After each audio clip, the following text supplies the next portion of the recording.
কেকটা কতটা সফট, কতটা বড় হয়েছে, কতটা স্পঞ্জি দেখতেই পাচ্ছ তোমরা, দেখো ভালো করে।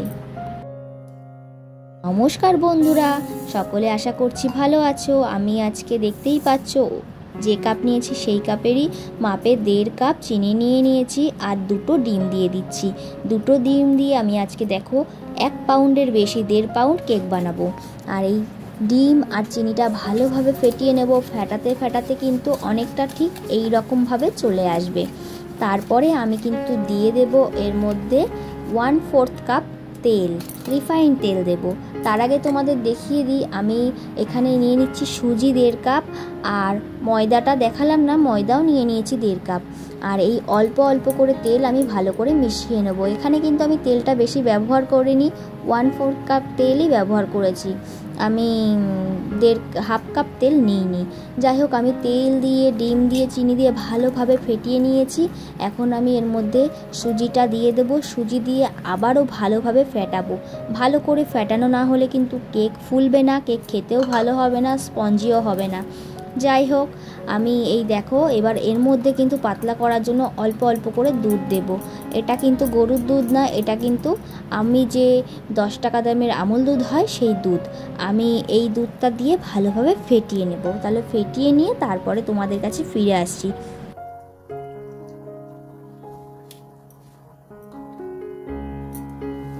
দেখো বন্ধুরা, ফেটানোর পরে কিন্তু অনেকটা দেখতে এই রকম হবে। এখন এটা পাতলা আছে, এর মধ্যে এবার আমি অল্প অল্প করে ময়দা দেব আর ফেটাতে থাকবো। এর মধ্যে যেন কোনো লাম্পস না থাকে আর কোনো যেন ময়দার দানা না থাকে। যাই হোক, এবার আস্তে আস্তে করে আমি এটা ফেটিয়ে নিই।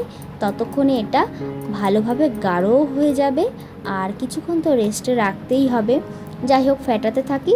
ততক্ষণে তোমরা তোমাদের সুন্দর হাত দিয়ে ভিডিওটা লাইক কমেন্ট শেয়ার করো, আর চ্যানেলটিকে সাবস্ক্রাইব করতে ভুলো না। পাশে থাকা বেল আইকনটি অবশ্যই তোমরা টাচ করো, তাহলে যাতে করে আমার ভিডিও তোমাদের কাছে সবার আগে পৌঁছে যেতে পারে। আমার পুরো ময়দাটা নেওয়া হয়ে গেছে বন্ধুরা।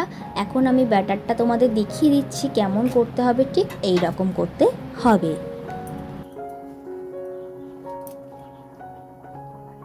চামচ দুধের মধ্যে আমি 2 চা চামচ নিয়ে নিলাম ভ্যানিলা এসেন্স, আর নেব 2 চা চামচের কম নেব বেকিং পাউডার। এই দেখো, আর আমি 1 টিস্পুন নিয়েছি বেকিং সোডা। এটাকে ভালোভাবে ফেটিয়ে নেব যাতে পুরো ফেনা ওঠে। আর এটা আমি দিয়ে দেব কেকের ব্যাটারের মধ্যে, দিয়ে ভালোভাবে এই ব্যাটারটাকে মিশিয়ে নেব। ভালোভাবে ফেটাতে হবে। ফেটাতে ফেটাতে কিন্তু এটা তোমরা দেখতেই পাবে পুরোটাই মিশে যাবে ব্যাটারের মধ্যে। আর চলো তোমাদের দেখিয়ে দিই, তাহলে তোমরা বুঝতে পারবে কেমনভাবে ফেটাতে হবে। এই দেখো, এখনও কিন্তু এটা মেশেনি, মেশাতে হবে। যত ভালো ফেটাতে পারবে তত কিন্তু কেক খেতে টেস্ট হবে আর তত ভালো ফুলবে। আমরা মনে করি বেকিং কত বড় কিছু, না জানি কত কিছু, কিন্তু বেকিং আদৌ কিন্তু কিছুই না বন্ধুরা। যাই হোক, আমি এটা রেস্টে দিলাম 10 মিনিট। ততক্ষণে আমি বাটি দিয়ে আর যে গ্যাস ওভেনে বসাবো সেগুলো আমি অ্যারেঞ্জমেন্ট করে নিই। বাটিতে আমি, আমার যেহেতু বাটার পেপার নেই, আমি পেপারের ওপরই তেল দিয়ে চারিদিকে র্যাপ করে দিলাম। আর কিছুটা আমি শুকনো ময়দার গুঁড়ো দেব। ময়দার গুঁড়ো চারিদিকে লাগিয়ে কোট করে নেব, যাতে আমার কেকটা ভালোভাবে বেরিয়ে আসে। আমার কিন্তু কেক বের করতে কোনো ছুরির প্রয়োজনও হবে না। তোমরা দেখতেই পাচ্ছ আমি কিভাবে কোট করছি। ক্যামেরাটার একটু অসুবিধার জন্য ভালো করে দেখাতে পারলাম না, কিন্তু তোমরা বুঝতেই পেরেছো। আর যারা এর মধ্যে ড্রাই ফ্রুটস দেবে, ড্রাই ফ্রুটসগুলো কেটে টুটি ফুটির মধ্যে ভালোভাবে ময়দার গুঁড়ো মিশিয়ে তারপরে সেটাকে শুকনো করে এর মধ্যে ব্যাটারের মধ্যে মিশিয়ে তারপরে ঢেলে দেবে।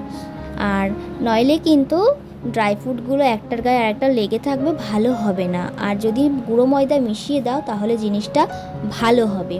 আর এখন আমি এটাকে ভালো করে ট্যাপ ট্যাপ করে নেব, যাতে করে ভেতরে যদি কোনো বাবলস থাকে সে বাবলসগুলো ফুটে ফুটে বেরিয়ে আসবে।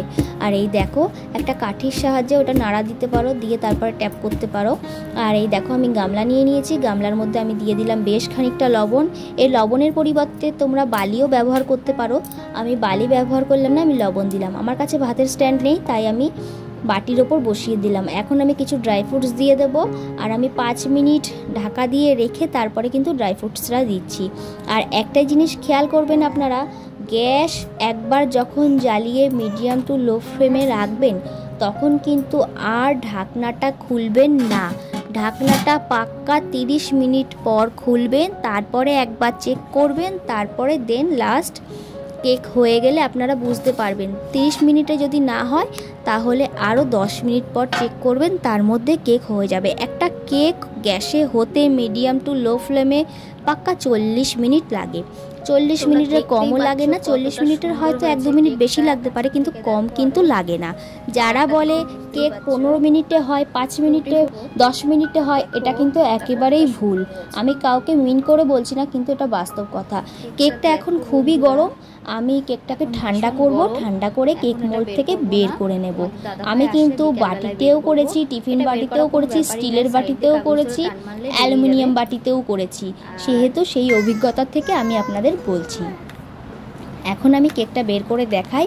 আমার কিন্তু কেকের চারিদিক খুলতেও হয়নি, ছুরি দিতেও হয়নি, কিচ্ছু করতে হয়নি। দেখে মনে হচ্ছে পুড়ে গেছে, তো দেখুন, আপনারা দেখলেই বুঝতে পারবেন পুড়েছে কি পোড়েনি। তাহলে বুঝতেই পাচ্ছেন কেকটা কতটা সুন্দর হয়েছে। আপনারাও ঠিক এই প্রসেসে করবেন, আর সেম এই রকম এত সুন্দর কেক করতে পারবেন। এই কেকটার টেস্ট দোকানের থেকেও বেটার। দোকানের কেকও মনে হয় এতটা টেস্ট হয় না।